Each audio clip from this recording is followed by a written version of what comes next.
వెనకాల కానీ లాగిన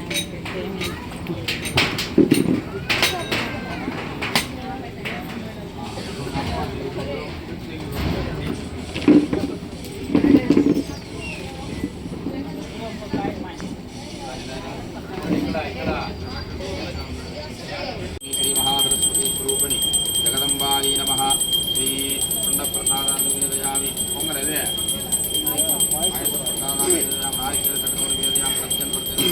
ఓం ప్రాణాయ ఓం అపాన ఓం సమాన ఓం మహాన ప్రాణాపానం యానోదాన సమానాయ నివేదయామి. నివేదనో పరిశుద్ధాచమనం సమర్పయామి.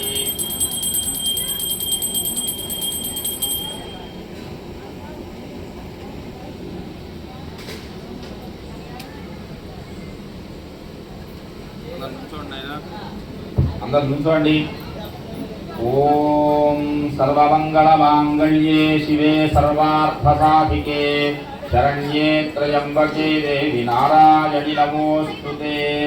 సర్వస్వరూపే సర్వేశే సర్వశక్తి సమన్వితే భజేభ్యస్త్రాహినో దేవి దుర్గే దేవి నమోస్తుతే.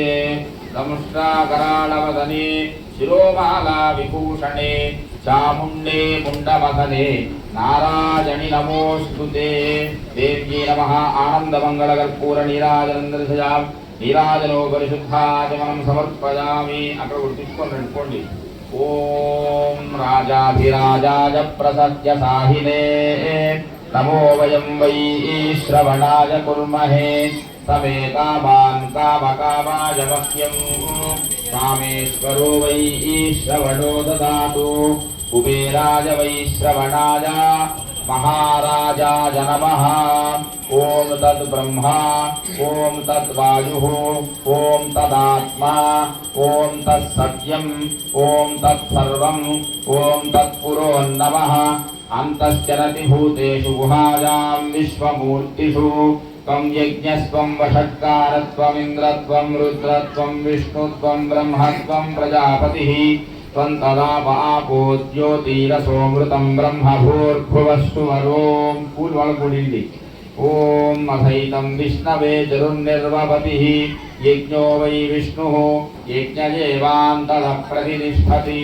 శ్రోత్రజుహోతి విష్ణవే స్వాహా యజ్ఞాయ స్వాహా ప్రతిష్ఠాయే స్వాహేతి. ఓం నారాయణాయ విద్మహే వాసుదేవాయ ధీమహి తన్నో విష్ణుః ప్రచోదయాత్. మహాదేవ్యై చ విద్మహే విష్ణుపత్న్యై చ ధీమహి తన్నో లక్ష్మీః ప్రచోదయాత్. శ్రీ లలితా త్రిపురసుందరీ దేవ్యై నమః. మూలం పెట్టేనైనా దివ్యపాదారవిందయోః వేదోక్త సువర్ణ దివ్య మంత్ర పుష్పం సమర్పయామి. చామరైర్విజయామి గీతం శృణ్వయామి నృత్యం దర్శయామి వాద్యం ఘోషయామి గీతవాద్యరాజోపచారార్థే పుష్ప అక్షతాని సమర్పయామి. నమస్కరోమి. ఓం యాని కాని పాపాని జన్మాంతరగతాని తాని తాని ప్రణశ్యంతి ప్రదక్షిణ పదే పదే. పాపోహం పాపకర్మాత్మా పాపాత్మా పాపసంభవః. త్రాహి మాం కృపయా దేవ శరణాగత సంవత్సరాణ్యథా శరణం నాస్తి త్వమేవ శరణం మమ. తస్మాత్ కారుణ్యభావేన రక్షో. పరమేశ్వరీ దేవ్యై నమః. ఆత్మ ప్రదక్షిణ నమస్కారాన్ని సమర్పయామి. కాయేన వాచా మనసేంద్రియైర్వ బుద్ధ్యాత్మనా వాక్కృతే స్వభావాత్ కరోమి యజ్ఞ సకలం పరస్మై. సర్వం శ్రీ లలితా పరమేశ్వరీ దేవ్యాః పాదారవిందార్పితమస్తు. దేవ్యై నమః. సర్వోపచార పూజాన్ సమర్పయామి. ఏడుకొండలవాడ వెంకటరమణ గోవింద గోవింద. సర్వమంగళమాంగళ్యే మంగళ్యే శివే సర్వార్థసాధికే శరణ్యే త్రయంబకే దేవి నారాయణి నమోస్తుతే. ఆయన పూలు అక్కడ వేసి నమస్కారం చేసుకుని హారతి తీసుకొని అందరూ వరుసగా వచ్చి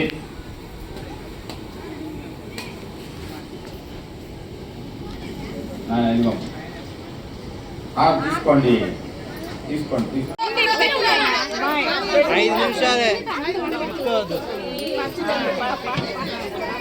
అమ్మ మీరు సైడ్ ఉండి కానీ బాగా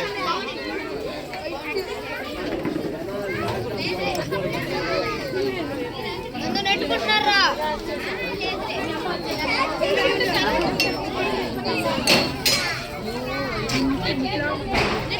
ఉండు ఆడే ఉండరా రే రే.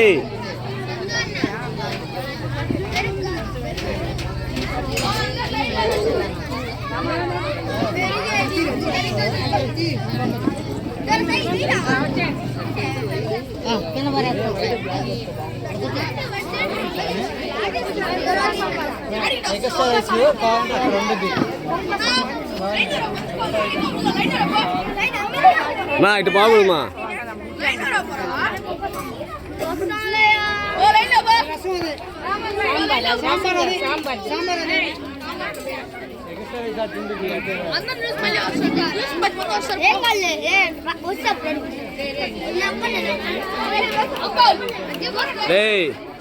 లైన్లో నిలబడు ఆడే నిలబడు.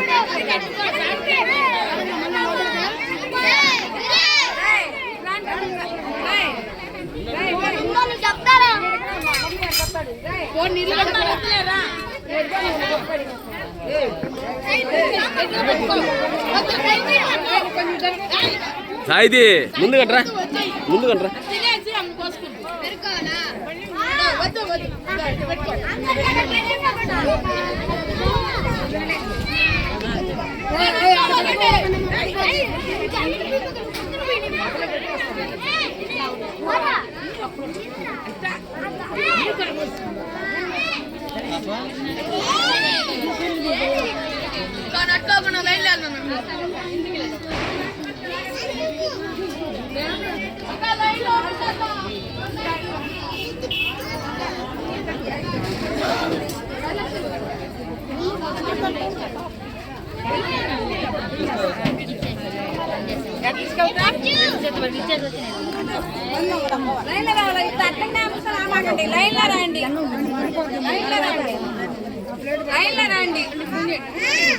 అక్క ఇటు బాని బాక రాని బాక రాని బాక.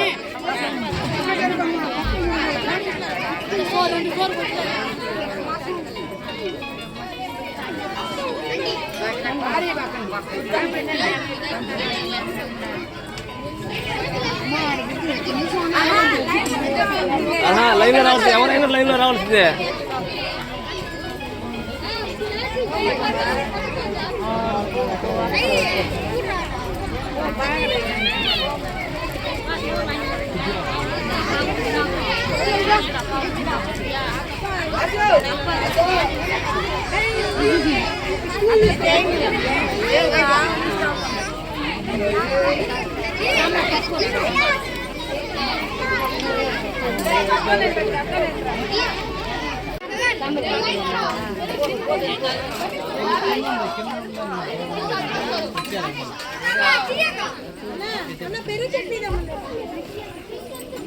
చిన్న పెరుగు చట్నీ అంటే పెరుగు చట్నీ.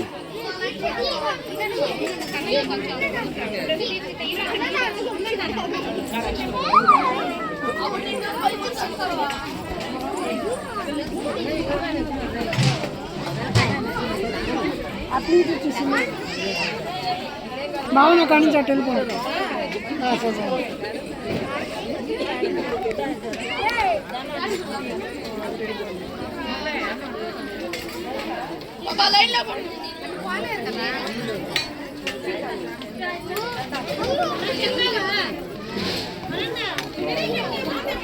తెస్తున్నారు తెస్తున్నారు. వాళ్ళు అడిగితే వాళ్ళు పంపించే పిల్లకాయలు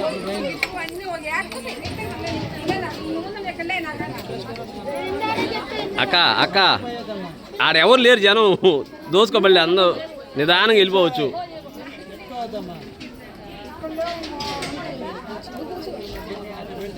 ఒరే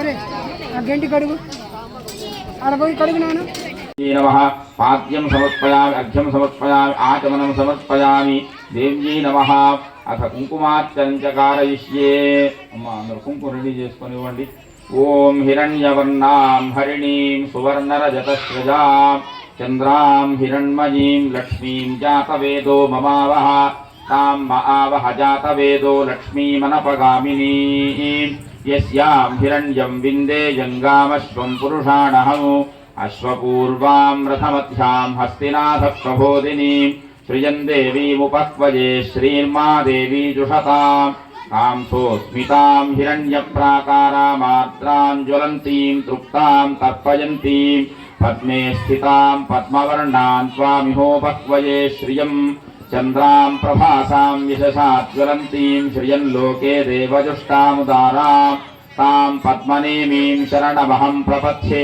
लक्ष्मीर्मे नश्यतां स्वां वृणे आदित्यवर्णे तपसोऽभिजातो वनस्पतिस्तव वृक्षोऽधबिल्वः तस्य फलानि तपसानुदन्तु माजान्तरायाश्च बाह्या अलक्ष्मीः उपैतु मां देवसखः कीर्तिश्च मणिना सह प्रादुर्भूतोऽस्मि राष्ट्रेऽस्मिन् कीर्तिमृद्धिं ददातु मे श्रुत्तिपासामलां ज्येष्ठामलक्ष्मीं नाशजाम्यहमु अभूतिमसमृद्धिं च सर्वार्निर्णुदमे गुहात् गन्धद्वारां दुराधर्षान् नित्यपुष्टां करीषिणीं ईश्वरीगुं सर्वभूतानां त्वामिहोपक्वजे श्रियम्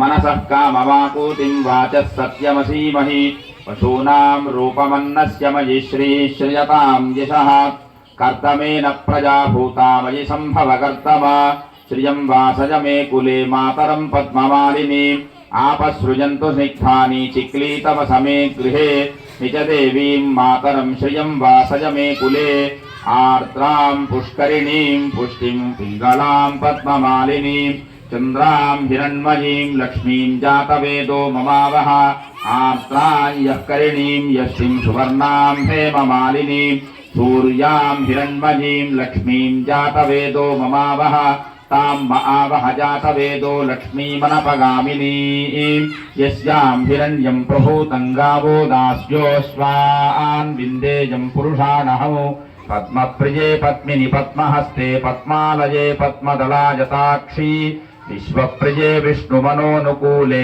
त्वत्पादपद्मं मयि सन्निधत्वा ओम श्रिये जातश्रिय आनिरीजाज श्रियं वयो ओजरितुभ्यो ओदधाति श्रियं वसाना अमृतत्वमा आजन्भवन्ति सत्यासामिधामि तद्रौ श्रियजेवैनन्तच्छ्रियावादधाति सन्ततमृजावषट्कृत्यं सन्धत्तं सन्धीयते प्रजया पशुभिः य एवं वेद महादेव्यै च विद्महे विष्णुपत्नी च धीमहि तन्नो लक्ष्मीः प्रचोदयात् ॐ देव्यै नमः ध्यायामि ध्यानं समर्पयामि आवाहयामि आसनं समर्पयामि देव्यै नमः पाद्यं समर्पयामि अर्घ्यं समर्पयामि आचमनं समर्पयामि देव्यै नमः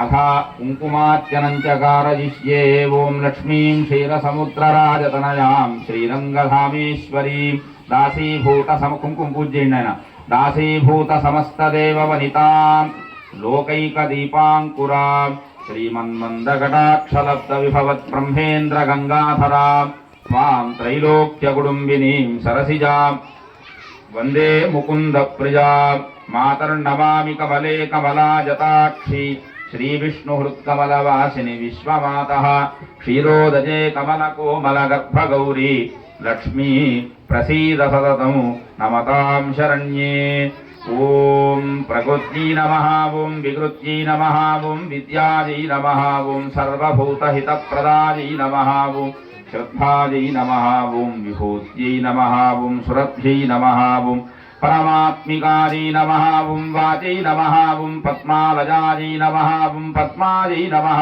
ॐ శుచై నమః ఓం స్వాహాజై నమః ఓం స్వధాజై నమః ఓం సుధాజై నమః ఓం ధన్యాజై నమః ఓం లక్ష్మీ నమః ఓం నిత్యపుష్ణాజై నమః ఓం విభావర్జై నమః ఓం ఆదిత్యై నమః ఓం దిత్యై నమః ఓం దీప్తాజై నమః ఓం వసుధాజై నమః ఓం వసుధారిణ్యై నమః ఓం కమలాజై నమః ఓం కాంతాజై నమః ఓం కామాక్షై నమః ఓం క్రోధ సంభవాజై నమః ఓం అనుగ్రహప్రదాజై నమః ఓం బుద్ధ్యై నమః ఓం అనఘాజై నమః ఓం హరివల్లభాజై నమః ఓం అశోకాజై నమః ఓం అమృతాజై నమః ఓం దీప్తాజై నమః ఓం లోకశోక వినాశిన్యై నమః ఓం ధర్మనిలయాజై నమః ఓం కరుణాజై నమః ఓం లోకమాత్రే నమః ఓం పద్మప్రియాజై నమః ఓం పద్మహస్తాజై నమః ఓం పద్మాక్ష్యై నమః ఓం పద్మసుందర్యై నమః ఓం పద్మోద్భవాజై నమః ఓం పద్మముక్షై నమః ఓం పద్మనాభప్రియాజై నమః ఓం రమాజై నమః ఓం పద్మమాలాసరాజై నమః ఓం దేవ్యై నమః ఓం పద్మిన్యై నమః ఓం పద్మగంధిన్యై నమః ఓం పుణ్యగంధాజై నమః ఓం సుప్రసన్నాజై నమః ఓం ప్రసాదాభిముక్షై నమః ఓం ప్రభాజై నమః ఓం చంద్రాజై నమః ఓం చంద్రసహోదర్యై నమః ఓం చతుర్భుజాజై నమః ఓం చంద్రరూపాజై నమః ఓం ఇందిరాజై నమః ఓం ఇందుశీతలాజై నమః ఓం ఆహ్లాద జనన్యై నమః ఓం పుష్యై నమః ఓం శివాజై నమః ఓం శివగత్యై నమః ఓం సత్యై నమః ఓం విమలాజై నమః ఓం విశ్వజనన్యై నమః ఓం తుష్ట్యై నమః ఓం దారిద్ర్యధ్వంసిన్యై నమః ఓం ప్రీతిపుష్కరిణ్యై నమః ఓం శాంతాజై నమః ఓం శుక్లమాల్యాంబరాజై నమః ఓం శ్రీయై నమః ఓం భాస్కర్యై నమః ఓం బిల్వనిలయాజై నమః ఓం వరారోహాజై నమః ఓం యశస్విన్యై నమః ఓం వసుంధరాజై నమః ఓం ఉదారాంగాజై నమః ఓం హరిణ్యై నమః ఓం హేమమాలిన్యై నమః ఓం ధనధాన్యగత్యై నమః ఓం శ్రేణసౌమ్యాజై నమః ఓం శుభప్రదాజై నమః ఓం నృపవేశ్వగతానందాజై నమః ఓం వరలక్ష్మీ నమః ఓం వసుప్రదాజై నమః ఓం శుభాజై నమః ఓం హిరణ్యప్రాకారాజై నమః ఓం సముద్రతనజాజై నమః ఓం జయాజై నమః ఓం మంగళాజై నమః ఓం దేవ్యై నమః ఓం విష్ణువక్షస్థలస్థితాజై నమః ఓం విష్ణుపత్న్యై నమః ఓం ప్రసన్నాక్షై నమః ఓం నారాయణ సమాశ్రితాజై నమః ఓం సర్వోపద్రవనివారిణ్యై నమః ఓం నవదుర్గాజై నమః ఓం మహాకాళ్యై నమః ఓం బ్రహ్మ విష్ణు శివాత్మికాజై నమః ఓం త్రికాలజ్ఞానసంపన్నాజై నమః ఓం నమామి భువనేశ్వర్యై నమః శ్రీమహాలక్ష్మీదేవ్యై నమః దివ్యపాదారవిందయోః పాదారవిందయోః లక్ష్మీ అష్టోత్తరశతనామావళి కుంకుమార్చనం సమర్పయామి దేవ్యై నమః ధూపమాఘ్రాపయామి దీపం దర్శయామి నైవేద్యం సమర్పయామి.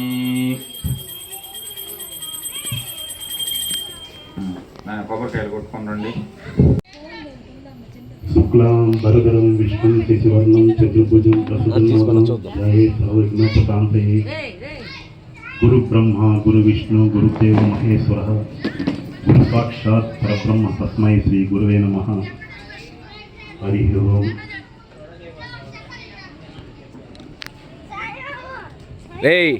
అరవద్దని చెప్పా కాము. భగవత్ బంధువులకు భగవత్ భక్తులకు అందరికీ నమస్కారం. ఓం నమో వెంకటేశాయ. గోవింద గోవింద. గత సంవత్సరమే ఇదే దసరా మహోత్సవాలలో శ్రీ మహావిష్ణువు యొక్క గణములను మనం ఇక్కడ ప్రవచనం చేయడం జరిగింది. భాగవతం అంతర్గతంగా గజేంద్ర మోక్షం, మహాలక్ష్మి అమ్మవారి వైభవం. మరి ఈ సంవత్సరం మనం లలిత అమ్మవారి వైభవాన్ని, ఆమె ఎందుకు ఆవిర్భవించిందనేటువంటి దాన్ని ముఖ్యమైనటువంటి విషయాలు ఎక్కువ సమయం తీసుకోకుండా మీకు 5-10 నిమిషాల్లో ఆ వైభవాన్ని, ముఖ్యమైనటువంటి విషయాల్ని మనం ఇక్కడ తెలుసుకుందాం. అమ్మవారి వైభవాన్ని. నమో నారాయణాయ. శ్రీమాత్రే నమః. పరదేవతా స్వరూపమైనటువంటి లలిత పరాభట్టారిక అమ్మవారి వైభవం చెప్పుకోవడం చాలా అదృష్టం. మనం వినడం మనకు అదృష్టం. అమ్మవారి వైభవం వరలక్ష్మి వ్రతముల చేత ఆమె సంతృప్తి చెందుతుంది. వరలక్ష్మి వ్రతములు అంటే ఏంటంటే ఆడవాళ్ళు చేసుకునేటువంటి వ్రతాలు 2 విధాలుగా ఉంటాయి. ఒకటి ఏంటంటే వివాహానికి ముందు, వివాహానంతరం చేసేటువంటి వ్రతములు అన్నమాట. వివాహానికి ముందు ఏంటంటే నాకు చక్కటి భర్త కావాలి అనుకునేటువంటి వాళ్ళు ఆడవాళ్ళు చేస్తారు. వివాహం అయినటువంటి వాళ్ళు చేసేటువంటిది ఏంటంటే నా యొక్క సౌభాగ్యము బాగుండాలి, ఇంట్లో ఉండేటువంటి పుత్ర పౌత్రాది అభివృద్ధి బాగా ఉండాలనేటువంటిది వాళ్ళు కోరుకుంటారు. సౌభాగ్యము అన్న మాటకి అర్థం ఏంటంటే ప్రతిష్టానము నిలుపుకొనుట, అంటే ఆయన యొక్క ఆయుర్దాయము బాగా ఉండాలని కోరుకొనుట. పుత్ర పౌత్రాది అభివృద్ధి అంటే నా యొక్క బిడ్డలు, నా యొక్క సంసారము బాగుండాలి అనేటువంటిది కోరుకోవడం. మరి సౌభాగ్యము అన్నదానికి అర్థం ఏమిటంటే చూడండి,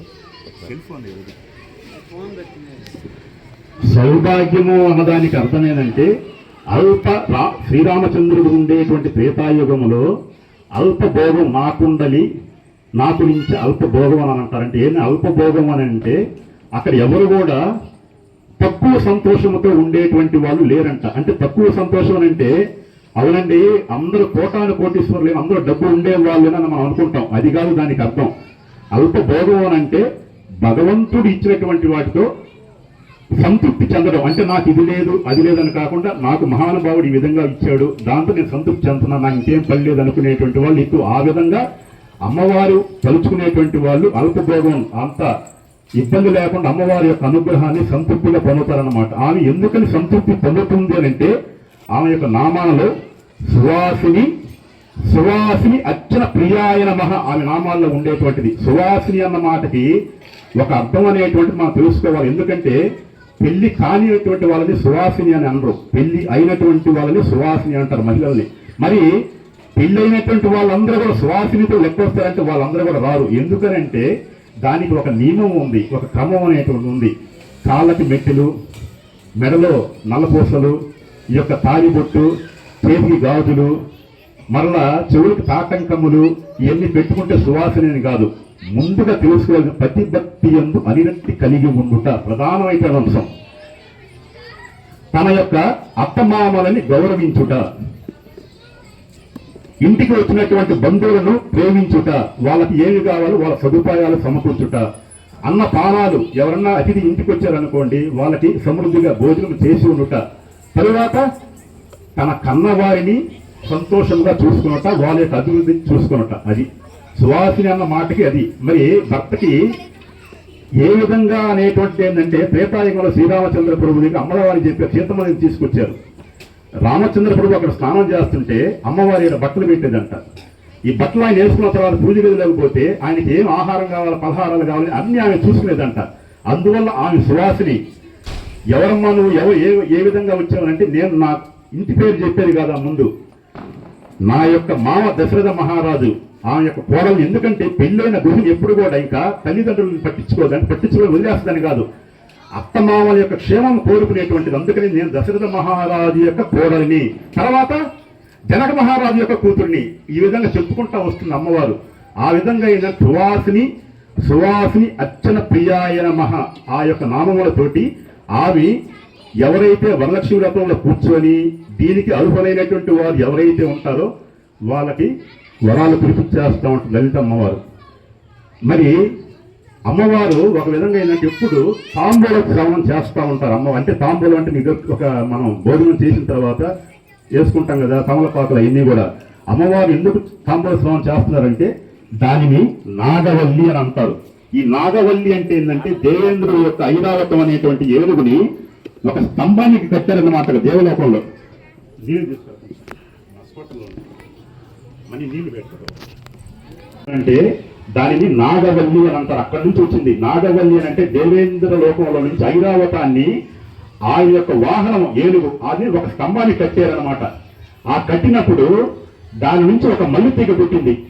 అక్కడి నుంచి ఇవన్నీ కూడా తీగలు పుట్టి అక్కడి నుంచి ఏంటంటే ఈ తమలపాకు అనేటువంటి పుట్టింది అనమాట. అందుకని ఏంటంటే కంబం అని అంటే స్తంభం అనమాట.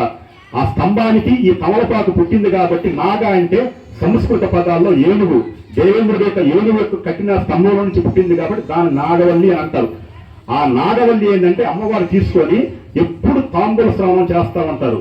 ఈ తాంబూలం ఎందుకు చేస్తున్నారు, దాని యొక్క వైభవం ఏంటంటే అమ్మవారిని ఎవరినన్నా అనుగ్రహించాలి అని అనుకుందనుకోండి, ఆ యొక్క తాంబూల శ్రవణం తీసి వాళ్ళ నోట్లో పెడుతుందన్నమాట. చిన్నప్పుడు మనం కూడా చూస్తుంటాం, నాకు మా అమ్మ కూడా పెట్టింది. ఆమె తినేటప్పుడు ఏంటంటే, నేను చిన్నప్పుడు ఆమెతో ఒక చేసుకుంది అనుకోండి, అంటే ఈ విధంగా చెప్తున్నా, నా నోట్లో 4 పెట్టి తీసి చేతితో తీసుకునేవాళ్ళు కాదు, 4 తీసి నోట్లో పెట్టేవాళ్ళు అనమాట. ఆ విధంగా అనుగ్రహించాలి అనుకుందంటే అమ్మవారు కూడా ఆ విధంగా అనుగ్రహిస్తారు. అదే విధంగా కామకోట అయినటువంటి మన కంచిలో ఉండేటువంటి కామాక్షి దేవి, మోకశంకరులు అనేటువంటి ఆయన మోగవాడు, ఆయనకి మాటలు ఏమి రావు. దాని పక్కన ఇంకొక ఆయన ఉన్నాడు, ఆయనకి మాటలన్నీ వచ్చు, అతను తపస్సు చేస్తున్నాడు అనమాట. ఇక్కడ తపస్సు చేసేటప్పుడు అమ్మవారు ఏం చేశారు, ఇతను మాటలు రావు, ఏం మాట్లాడడం లేదు. కామకోటి అనేటువంటి మనం అర్థం తెలుసుకోవాలి. కామకోటి అంటే, కోటి అంటే హద్దు, కామం అంటే కోరికలు. ఈ కోరికలు తీర్చేటువంటి హద్దు ఎవరంటే సాక్షాత్తుగా పరదేవతా స్వరూపినట్టు కామాక్షి అమ్మవారు అనమాట. అక్కడ కంచిలో మనకి ఆమె స్వయంభూగా ఉంది. ఆ తల్లే మనకందరికీ కూడా ఎవరికి ఏం కోరికలు చేస్తారో, ఎవరు ఏ విధంగా ఆమెని సేవ చేసుకుంటారో వాళ్ళకి అన్ని కోరికలు కూడా తీర్చేస్తున్నారు. అందుకే నా కామకోటి అని పేరు. ఈ విధంగా మోకశంకరులు అనేటువంటి ఆయన ఒక దగ్గర కూర్చొని ఉన్నాడు. ఇక్కడ వేరే అతను తపస్సు చేస్తున్న అమ్మవారి గురించి. కానీ అమ్మవారు ఏం చేశారంటే, ఇతనికి మాటలు రావు కాబట్టి ఇక పక్కన ఉండి ఆయన అనుగ్రహించాలనుకుని ఆమె తాంబూల శ్రవణం చేస్తూ అతని కాడికి వచ్చింది. వచ్చి ఆ యొక్క నోట్లో ఉండేటువంటి ఆ తాంబూలాన్ని తీసింది. అతను ఆ తపస్సుల నుంచి లేచాడన్నమాట. లేచినప్పుడు ఏంటంటే అతనికి అమ్మవారు కనపడలా, కేవలం ఆ ఎంగిలి నాలుకతోటి అమ్మవారు ఇచ్చేటువంటి ఆ తాంబూలమే కనపడింది. అప్పుడు అతను ఏమన్నాడంటే, చీ, ఆడదాని ఎంగిలి నేను స్వీకరించున్నాను అన్నాడు. అప్పుడు అమ్మవారు ఏం చేశారంటే, పక్కన ఉండేటువంటి మోకశంకరుడు ఆ యొక్క ధ్యానంలో నుంచి లేచాడు. ఆయన లేచి, ఆయనకు మాటలు రావు కానీ సైగతోటి నోరు గురించి ఇటు కన్నాడు అమ్మవారిని. అప్పుడు ఏం చేసింది అమ్మవారు, ఆ యొక్క తాంబూల పెంచి చేసుకుని అతను నోట్లో పెట్టిందంటే, ఆ ఎప్పుడైతే నోట్లో పెట్టిందో అతనికి నోరు వచ్చేసింది. పాదాంత పర్యాంతం తల వరకు అమ్మవారి యొక్క వైభవాన్ని, పాదాల గురించి కానీ, ఆ యొక్క చేతుల గురించి కానీ, ఆ యొక్క శిరోజాల గురించి కానీ మొత్తం 500 శ్లోకాలు అతను రచించాడన్నమాట అమ్మవారి వైభవంతో. మీరు ఈ మాటలు బాగా పట్టుకోవాలి. 500 శ్లోకాలు రచించిన తరువాత మోకశంక పచ్చితం అని అంటారన్నమాట దాన్ని. అతను ఏమన్నాడు అమ్మవారితోటి, నా నోరు తీసేసి అని అన్నాడు. ఏమైనా ఆ విధంగా అన్నావనింది. అమ్మా, నువ్వు నాకు నోరు ఇచ్చావు, నీ గురించి 500 శ్లోకాలు నేను రాశాను, కానీ ఈ మాట నా దగ్గర ఉంటే పక్కన గురించి వేరే మాటలు నాకు మాట్లాడకూడనట్టు మాటలు నాకు వచ్చేస్తాయి, కాబట్టి నాకు అటువంటి నోరు అవసరం లేదు, తీసేసి అని చెప్పేసింది అనమాట. అప్పుడు అమ్మవారు మళ్ళా ఏం చేశారు, ఆయన నోరు తీసేసింది అనమాట. ఆ విధంగా ఇప్పుడు అమ్మవారు అసలు ఎందుకు ఆవిర్భవించారు అనేటువంటి దానికి ఏంటంటే ఒక కథనం అనేటువంటిది ఉంది. పరమశివుడు మీకు దక్షయజ్ఞంలో నుంచి రావాలి. దక్షయజ్ఞంలో అమ్మవారు సతీదేవి ఏం చేసింది, దక్షయజ్ఞం చేసినప్పుడు పరమేశ్వరుని ఆయన ఆహ్వానించినప్పుడు అమ్మవారు ఏం చేశారు, ఆ సతీదేవి, ఏమండి తండ్రి కదా, ఆయన పిలవకపోయినా పర్వాలేదు, ఆయన మీద కోపం నాకు ఉండకూడదు, నేను పోతాను అనేది. పరమశివుడు ఏం చేశాడు, వద్దు అని చెప్పాడు. వినలా, సరే నీ ఇష్టం అని చెప్పేశాడు. ఆమె పోయింది. పోయినప్పుడు దక్షుడు ఆదరించాలి. ఆమె దాక్షాయని అని కూడా అంటారనమాట, దక్షుడు కూతురు కాబట్టి. కానీ అతనికి ప్రేమ లేదు, ఎందుకంటే పరమేశ్వరుడు అనేటువంటి వాడు ఆయన ఒక యాగంలో వచ్చినప్పుడు నన్ను గౌరవించలేదనేటువంటి కోపంలో దక్షుడికి పరమేశ్వరుడి మీద యొక్క ప్రేమ లేదు. కాబట్టి కూతురు వచ్చినా కూడా ఆమె దగ్గరకు తీసుకోవాలి, దూరంగా పెట్టేశాడు. కాబట్టి ఆమె ఏం చేసిందంటే, యాగం అయిపోయిన తర్వాత నా భర్తని అవమానించావు కాబట్టి ఇక నేను ఈ లోకంలో ఉండనని చెప్పేసి అగ్నిలో ఆహుతి అయిపోయింది. ఆహుతి అయిన తర్వాత ఆమె యొక్క యోగాలోకి ధ్యానం చేసుకుంటా, అంటే దేవతలంతా కూడా ఎందుకు వాళ్ళు శరీరాన్ని విడిచిపెట్టేశారంటే ఇంకా మనలాగా కాలం అయిపోయినట్టు కాదు. ఎక్కడో ఒక దగ్గర వాళ్ళు తపస్సులో ధ్యానం చేసుకుంటాని కొన్ని వేల సంవత్సరాల పాటు అటు వెళ్ళిపోయింది. దాని తర్వాత పరమేశ్వరుడు ఏం చేశాడు, నా యొక్క భార్య లేకపోతే నాకు ఇంకా ఇదేముంది, జన్మే ఉంది, నేను అవతారం తీసుకున్నాను కాబట్టి నాకేం వద్దని చెప్పి ఆయన కూడా ఒక ధ్యానంలోకి వెళ్ళిపోయి తపస్సు చేసుకుంటే కొన్ని వేల సంవత్సరాలు తపస్సు చేసుకుంటా ఉన్నాడు. ఇప్పుడు మన్మధుడు ఏం చేశాడంటే తన పరిధిని దాటాడు. దాటి పరమేశ్వరుడు యొక్క ధ్యానాన్ని భంగం చెయ్యాలా అని ఒక సంకల్పం చేసి అతను ఒక బాణం వేశాడనమాట మహాశివుడి మీద. ఆ బాణం తగలగానే మహాశివుడు నిద్రలేచాడు. నా ధ్యానాన్ని నువ్వు భంగం చేస్తావని చెప్పేసి పరమేశ్వరుడు అతనికి కోపం కలిగి 3వ కంటి చేత అతను భస్మం చేసేసాడు. భస్మం చేసిన తర్వాత ఈ యొక్క బ్రహ్మ ఉన్నాడు కదా, అతను బ్రహ్మగా ఉన్న చతుర్ముఖ బ్రహ్మ, అతను ఏం చేశాడంటే అతనికి ఒక కోరిక కలిగింది.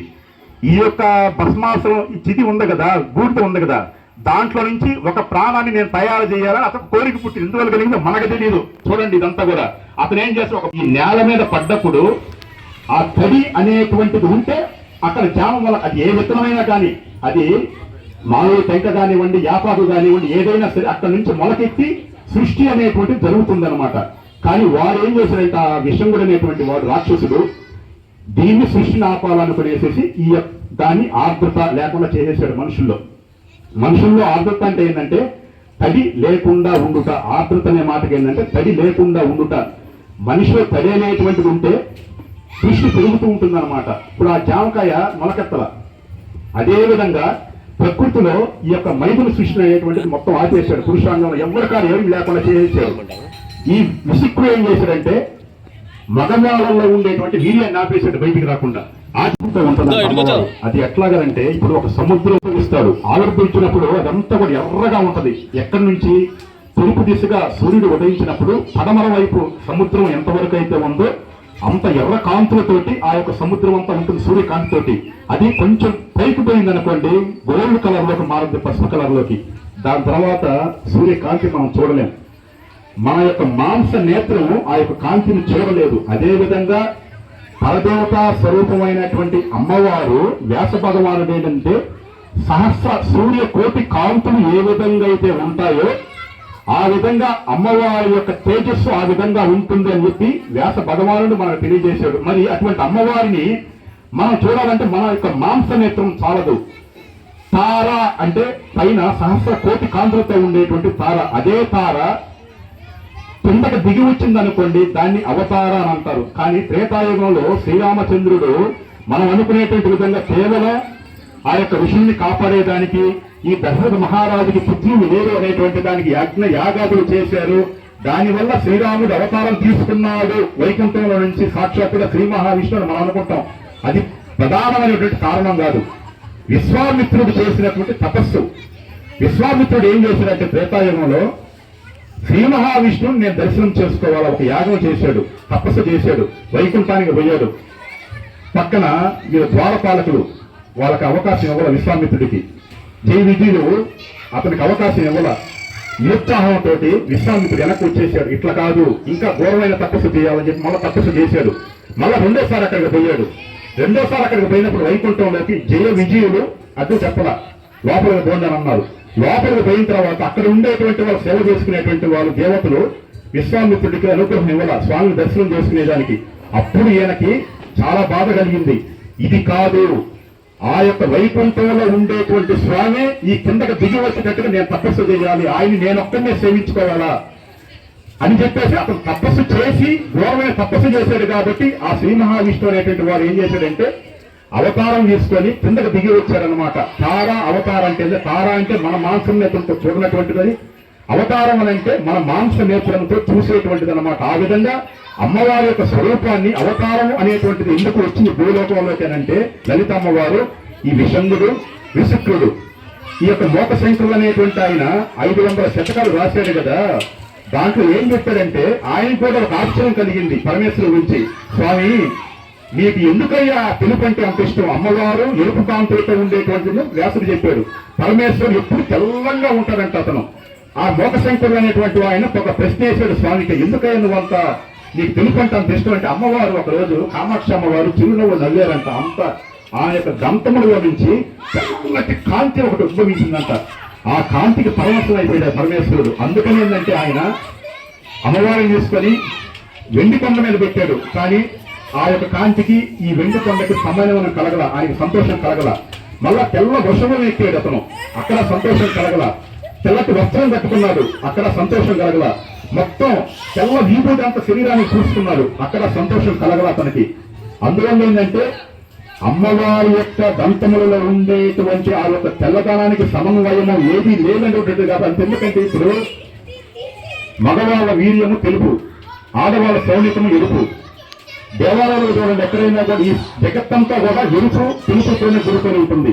దేవాలయాలలో మనం ఎక్కడ ఏ గోడన చూసినా కూడా ఒక పక్క తెలుపు, ఒక పక్క ఎరుపు. అంటే ఎందుకంటే అమ్మవారు, అయ్యగారు. అయ్యగారు అంటే తెలుపు, అమ్మవారు అంటే ఎరుపు.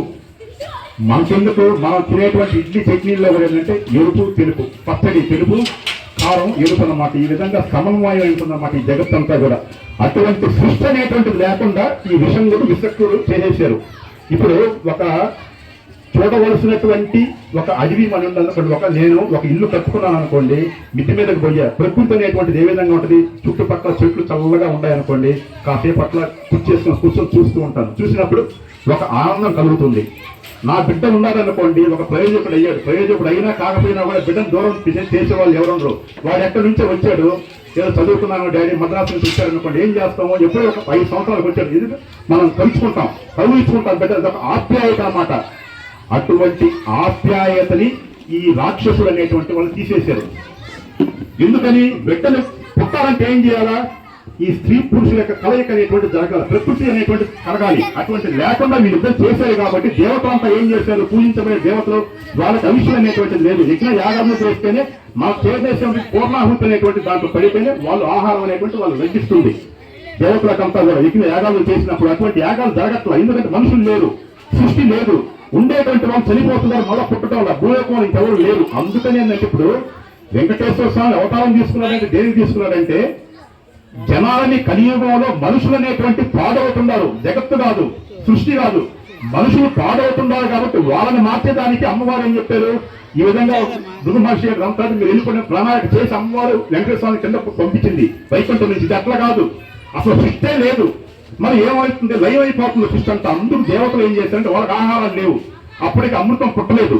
అమృతం పుట్టక ముందు మాట అన్నమాట ఇది. వీళ్ళందరూ ఒక యజ్ఞం చేశారన్నమాట, దేవతలంతా కూడా కూర్చొని యజ్ఞం చేసి ఎవరికి వాళ్ళు ఆ యజ్ఞంలో ఆహుతైపోతున్నారు, అందరూ పడిపోయి ఆమెకి చనిపోతున్నారు అనమాట దేవతలంతా. అప్పుడు ఉండేటువంటి వాళ్ళు ఏం చేశారంటే యోగమాయలో ఉండేటువంటి అమ్మవారి ధ్యానం చేస్తున్న సతీదేవి అక్కడికి పోయారనమాట. ఉండే వాళ్ళంతా అమ్మా ఆమె లేపారు, దేవతలంతా బిడ్డలు కాబట్టి. ఈ విధంగా లోకంలో జగత్తంతా కూడా లైవ్ అయిపోతుంది. ఈ రాక్షసులు ఈ విధంగా చేస్తున్నారు, వాళ్ళకి నువ్వే బుద్ధి చెప్పాలా, వాళ్ళు సంహరించాలన్న తర్వాత ఏంటంటే అప్పుడు ఆ తల్లి అనుగ్రహించి ఆ యొక్క అగ్ని గుండంలో నుంచి ఆమె బయటికి వచ్చిందన్నమాట. అది లలితాదేవి అమ్మవారు అన్నమాట. ఆమెకి లలితాదేవి అనే పేరు. ఆ సతీదేవి అనేటువంటి ఆమె ఆ అగ్నిగుండంలో నుంచి బయటికి వచ్చింది. కానీ వ్యాస భగవానుడు ఎవరైనా కానీ అమ్మవారు వైభవం చెప్పేటప్పుడు ఏం చేస్తారంటే పరమేశ్వరుని మనం వైభవం చెప్పాలంటే పాదాల పర్యంతం తల వరకు చెప్పాలి. ముందు పాదాల గురించి చెప్పాలి, మగవాళ్ళ గురించి దేవతల గురించి చెప్పేటప్పుడు. అమ్మవారి గురించి చెప్పేటప్పుడు ఏంటంటే కేశ పర్యంతం పాదం వరకు చెప్పాలి. కానీ ఇక్కడ ఆయన ఏం చేశాడంటే అమ్మవారి వైభవాన్ని కోటి సూర్యులు ఏ విధంగా ఉంటారో ఆ విధంగా అమ్మవారు బయటకు వచ్చారంట. ఆ విధంగా అమ్మవారు బయటకు వచ్చి ఆ యొక్క రాక్షసుల్ని ఆమె అనేక రూపాలలో ఎన్నో రోజులు జరిగింది యుద్ధం. జరిగినప్పుడు ఏంటంటే వాళ్ళకి రాక్షసులకు ఎక్కువ శక్తి ఉంది అమ్మవారి మీద. అమ్మవారు ఒక్కొక్క రోజు ఒక్కొక్క అవతారం తీసుకున్నారు. వీళ్ళు ఏంటంటే దానికి ఎక్కువ తీసుకొని ఈ బండాసురు అనేటువంటి వాళ్ళు వీళ్ళిద్దరికి సహాయం చేశారన్నమాట. ఈ సహాయం చేసినప్పుడు అమ్మవారు ఏంటంటే ఇట్లా వారాహి అవతారం ఒకటి, బాల త్రిపుర సుందరి, దుర్గా అవతారం, ఇవన్నీ కూడా ఏంటంటే మనకు అవతారాల గురించి వస్తాయి. కానీ ఏంటంటే ఇప్పుడు మనం ఏంటంటే ముఖ్యంగా ఏంటంటే అమ్మవారి వైభవం ఆమె ఏ విధంగా ఆవిర్భవించింది, ఆమె ఎవరు అనేటువంటి దాన్ని మనం ఇప్పుడు చెప్పుకోదలుచుకున్నాం. ఎందుకంటే ఒక వైభవం చెప్పేటప్పుడు సంతోషంగా ముందు ప్రారంభం కావాలి, సంతోషంగానే దాన్ని మనం ముగించాలన్నమాట. ఈ యొక్క అవతారాల గురించి ఆమె ఏ విధంగా యుద్ధం చేసింది అనుకునే దాన్ని మనం ప్రస్తావిస్తే ఏంటంటే ఈ టైం కూడా చాలదు. కానీ అమ్మవారు ఏంటంటే ఈ జగత్తంతా ఉన్నారు. ఎక్కడున్నారు? కంచి కామకోటిలో ఉన్నారు. ఎందుకని చెప్తున్నానంటే అమ్మవారి నిలయం కామాక్షిదేవి కంచి కామకోటి. ఎందుకంటే మనం ఆడవాళ్ళు ఉద్యానం పెట్టుకున్నారనుకోండి, గంటలు అనేటువంటి మోగవు. ఈ యొక్క నాభి స్థానం అనేటువంటి చాలా గొప్పది. అమ్మవారు బిడ్డను కన్నారనుకోండి, లోపల ఉండేటువంటి ఆ నాభిలో నుంచి బిడ్డకి ఆహారాన్ని ఇస్తుంది ఈ 9 నెలలు. బయటికి వచ్చిన తర్వాత ఏం చేస్తారు? ఆ నాభిని కట్ చేసేస్తారు. అవునయ్యా, బయటకు వచ్చిన నాభిని కట్ చేసేస్తారు కదా. మరి అమ్మకి ఏంటి అని అంటే ఆమె యొక్క స్తన్యాన్ని పాలుగా మార్చి బిడ్డను పోషిస్తుంది అనమాట. అక్కడ తల్లికి బిడ్డకు ఉండేటువంటి ఇది. అందువల్ల ఏంటంటే ఆమె గోమాదేవి అని అంటారన్నమాట. అంటే ఈ జగత్తంతా కూడా ఆమె యొక్క నాభి స్థలంలో ఉందని చెప్పి వ్యాస మహర్షి చెప్పాడు. అది మనం నిజంగా నేను చూడలేదు, మనకు వైభవం చెప్పింది. అది మనం చూడాలి అని అనుకుంటే ఏంటంటే కంచికి పోయినప్పుడు అర్చకులు ఉంటారంట అక్కడ. ఎందుకంటే ఇది బీజాక్షరాలు, అమ్మవారి 24 బీజాక్షరాలు ఉంటాయి. అక్కడ ఒక స్తంభం ఉంటుందంట. ఆ స్తంభంలో చిన్న ఒక గుంట ఉంటుందంట. అది ఎవరిని అనుగ్రహించారంట అక్కడ పోయేదానికి. ఎవరు పెద్దవాళ్ళు విఐపీలు అంటే పోతారంట. దాంట్లో కానీ చెయ్యి పెడితే మెత్తగా ఉంటుందంట రాయి. అంటే అమ్మవారి యొక్క నాభి స్థానం అనమాట. ఈ జగత్తులో ఉండేటువంటిది అదంతా కూడా అక్కడ అమ్మవారిని నిక్షిప్తం చేస్తుంటారనమాట. అది స్వయంభూ అమ్మవారి కామాక్షి మాత. ఆ విధంగా ఈ తాంబూల శ్రవణం ఎవరెవరు తీసుకున్నారు, ఏ యొక్క వైభవాన్ని పొందారనంటే దేవేంద్రుడు తీసుకున్నాడు. అందుకని ఇంద్రలోకాన్ని అతను అధిష్ఠించాడు. తర్వాత శ్రీ మహావిష్ణువు తీసుకున్నాడు. అమ్మవారి తాంబూలం ఇచ్చింది శ్రీ మహావిష్ణువుకి. అతను దశావతారాలు తీసుకొని లోకాన్ని రక్షించాడు. దాని తర్వాత వినాయకుడికి ఫస్ట్ మొదటి బిడ్డ కాబట్టి, తన ముద్దుల కొడుకు కాబట్టి వినాయకుడికి ఇచ్చింది. తర్వాత సుబ్రహ్మణ్య స్వామికి ఇచ్చింది అనమాట. ఎవరైతే అమ్మవారు ఒకటే చెప్పారు వైభవంలో, ఎవరైతే తాంబూల శ్రవణం చేస్తారో గృహిణులు అంటే సువాసిని తత్వం పొందినటువంటి వాళ్ళు, ముందు నేను చెప్పాను సువాసిని తత్వం అనేటువంటిది అర్థం. వాళ్ళు ఎవరైతే తాంబూల శ్రవణం చేస్తారో అమ్మవారు కదంబ వృక్షం అంటారు. ఇది ఉసిరికాయే అమ్మవారు అంట. ఆ యొక్క రూపంలో అమ్మవారు ఉంటుందంట. అందుకని శ్రావణ మాసం కానీ కార్తీక మాసం కానీ ఎవరైతే ఉసిరికాయని తన భర్తకి ఆదివారం సోమవారం అనేటువంటి లేకుండా ఒక ఊరగాయలాగా చేసి పెడతారో ఆ యొక్క తత్వంలో అమ్మవారు ఉండి వాళ్ళకి దీర్ఘాయుష్ ఇస్తుందని చెప్పి మనకు వ్యాస మహర్షి వారు తెలిపారమ్మా. అందుకని ఏంటంటే ఈరోజు ఏదో 4 మాటలు చెప్పుకున్నాము. ఇదే కార్యక్రమం ఏంటంటే మళ్ళా ఎల్లుండి మనకు ఉంది. అందులో ఎల్లుండి ఏంటంటే చిన్న పాటలతోటి మన అన్నమయ సంకీర్తనలు భక్తి గీతాలు అవన్నీ ఉన్నాయి. వాటితోటి మనం చెప్పుకొని మళ్ళీ వేరే సంవత్సరం మనకు అవకాశం ఇస్తే అమ్మవారి యొక్క వైభవాన్ని, ఈ యొక్క అవతారాలు ఉన్నాయి కదా అమ్మవారి ఏ రూపం తీసుకొని ఆ బండాసురుణ్ణి వీళ్ళని అమ్మవారు శిక్షించారనేటువంటి దాన్ని మనం రేపు సంవత్సరం చెప్పుకున్నప్పుడు సమయం లేదు కాబట్టి.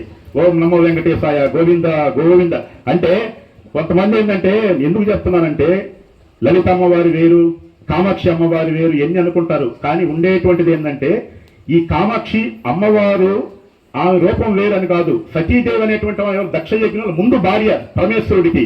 వీళ్ళందరూ దేవతలు ఆమె ఆవిర్భవించిన తర్వాత ఆమెను ఒక సింహాసనం మీద కూర్చోబెట్టాలి. ముఖ్య విషయం ఇది. సింహాసనం మీద కూర్చోబెట్టాలంటే ఆమె వివాహిత అయినట్టు ఉంటేనే దాని మీద కూర్చోవాలి ఆమె. అప్పుడు ఈ దేవతలంతా ప్రార్థించి పరమేశ్వరుడి దగ్గరికి పోయారు. వాళ్ళంతా అయ్యా ఈ విధంగా అమ్మవారు ఆవిర్భవించారు లలిత స్వరూపంలో, కానీ ఆ సింహాసనం మీద కూర్చుంటే కానీ ఆమెకు శక్తి రాదు ఈ రాక్షసులను సంహరించేదానికి.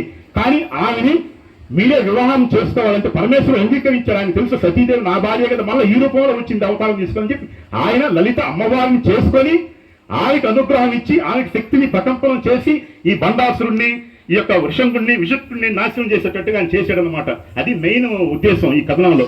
అందులో మిగతా విషయాలు మనకు సమయం ఉన్నప్పుడు మళ్ళా చెప్పుకుంటామా. ఓం నమో వెంకటేశాయ.